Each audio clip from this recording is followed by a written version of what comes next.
just wanna see the light.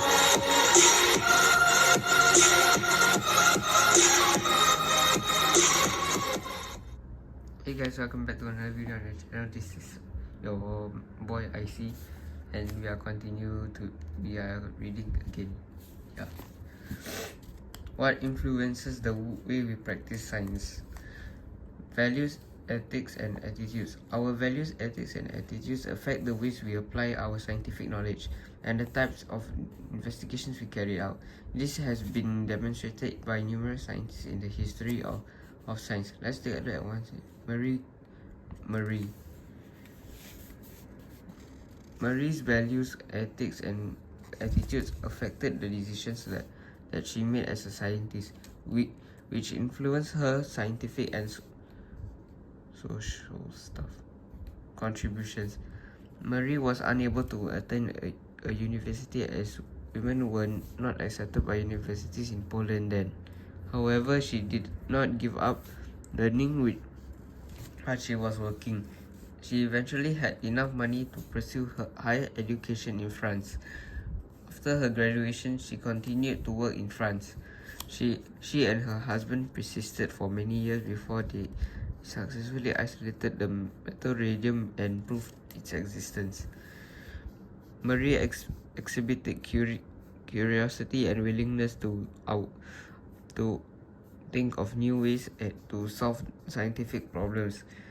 Being curious and open-minded about the earlier discoveries of other scientists, she decided to investigate uranium samples. She did this by measuring electrical charge with an instrument invented by her husband.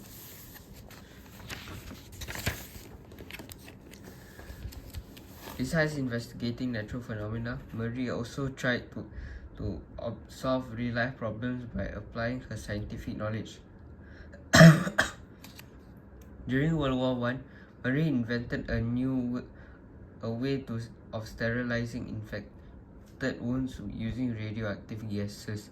She also developed and provided mobile X-ray services for field hospitals to help doctors diagnose and provide better treatment to injured soldiers. Marie was provided with 1 gram of radium by a group of donors. However, she donated the metal to a university in Poland instead. Marie and her husband deliberately decided not to copyright the technique of isolating radium. Doing so would have granted them exclusive right to the technique. However, it would have been harder for other scientists to apply the technique and develop new solutions. The decision to copyright scientific research or not is an example that highlights how the decisions related to ethics are often not straightforward. Ethical decisions involve careful consideration of one's duties, rights, and values. Marie had conducted most of her research in a shed with poor ventilation. She did not take safety precautions while working with radioactive substances, as she did not know about the hazards of radiation exposure. She eventually fell ill after prolonged exposure to radiation. To date, Marie's lab notebooks from the 1890s continue to give off high levels of radiation. They are stored in boxes that are lined with lead. To view these notebooks, one must wear protective clothing. Looking at the experience of others such as Marie, we need to demonstrate safety consciousness and adopt safe practices when carrying out investigations. Safety measures are also needed to be continually updated to protect the environment and us from new hazards. Figures 1.53 to 1.55 show some important rules that we should follow when handling equipment and appliances in a science lab. These rules are established to minimize the risk of accidents and harm to ourselves and others. There's more.